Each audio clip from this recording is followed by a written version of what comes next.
Hi everyone, welcome back to my sewing studio. Has your sewing machine been collecting dust in the corner or the closet? Maybe for a few months, maybe even longer? I totally get it. Life can get a little crazy, but right now is a great time to take some time for yourself and get back into sewing. And in today's video, I have 5 tips on how you can gently ease back into sewing, as well with a bonus number 6. So let me introduce myself before we get started. I am Lisa, the owner and designer behind Pink Hollybush Designs. The goal of Pink Hollybush through our courses and our patterns is to help sewists master the arts of smocking, heirloom sewing, and working with knit fabrics so that they can confidently create beautiful clothes that they and their families will love. Now, you can't create beautiful clothes if you're not sewing, right? So in today's video, let's talk about some ways to get back into it. First of all, I totally get it, right? Life gets crazy, and just getting started with sewing can feel overwhelming, especially if you don't have a dedicated space for it. And I understand that as well. I have a dedicated space now, but I didn't for years. And just all the paraphernalia and the things that you need to sew, it can feel overwhelming to just get started. But as I said, I have some tips to help you get that sewing mojo back and get started again. Sewing isn't like riding a bike. There's a lot of techniques involved, and it can feel overwhelming, or you can just feel unsure. But that's okay. The goal isn't perfection. It's just to enjoy yourself. You're allowed to feel like a beginner, to feel unsure and not have all the answers. It's okay to enjoy the process, and eventually we'll get to that beautiful finished garment at the end. So how do you get started? Well, tip number 1 is start with a no pressure project or no project at all. It's okay to sit down and just start with something really simple, like a bag or a pillowcase. Or, as I said, no project at all. Maybe you just want to get reacquainted with your machine. Have some fun playing with some scraps and see what your machine can do. I have a whole blog post that I'll link to on playing around with your machine. You might want to check that out. Okay, tip number 2. Try just setting aside 10 to 15 minutes a day for a week, just to give yourself a little time, again, to play around with things, to explore.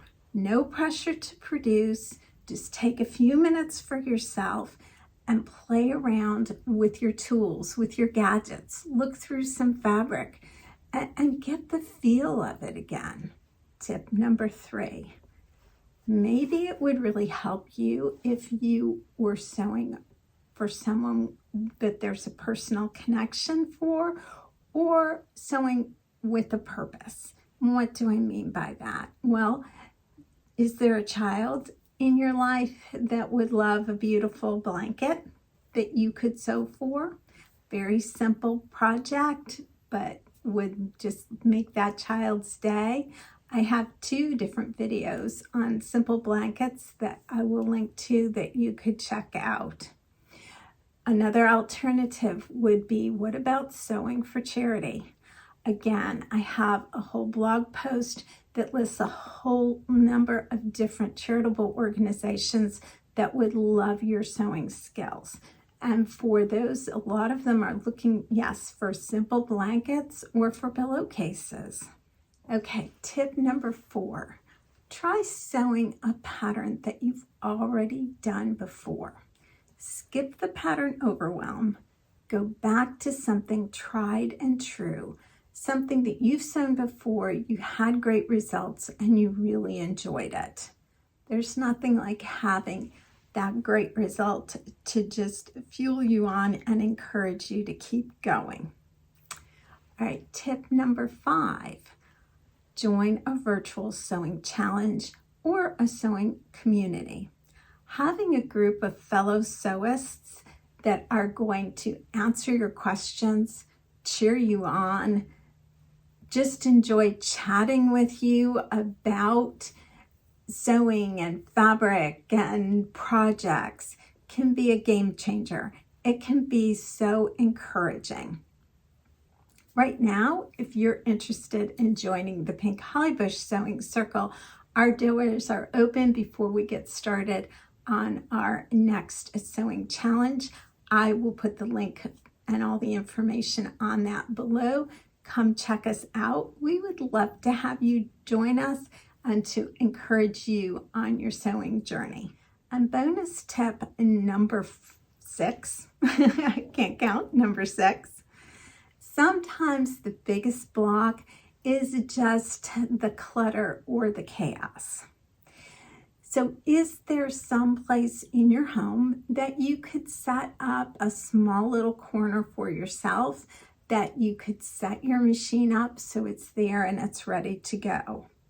If you can't do that, can you put all your supplies in a basket along with the machine so that getting started doesn't require as much effort? If you've read Atomic Habits, or if you listen to any of the different gurus online about building habits, they always say that sometimes the hardest thing is just to get started. And what can you put in place to help you overcome that inertia and get started, right? So if you're trying to go to the gym in the morning, they talk about putting your clothes all out ready to go, right? To get you out the door. Well, take that similar to your sewing as well. What can you put together so that actually taking it out and getting started is a simple thing? I hope that you're going to get back into sewing and stitching. And let me know in the comments below, what is keeping you from sewing right now? And if you are interested in a fun and encouraging sewing community, check out the Pink Hollybush Sewing Circle. Our doors are open right now before we get started with our next challenge, and we would love to meet you and have you join us. Happy sewing!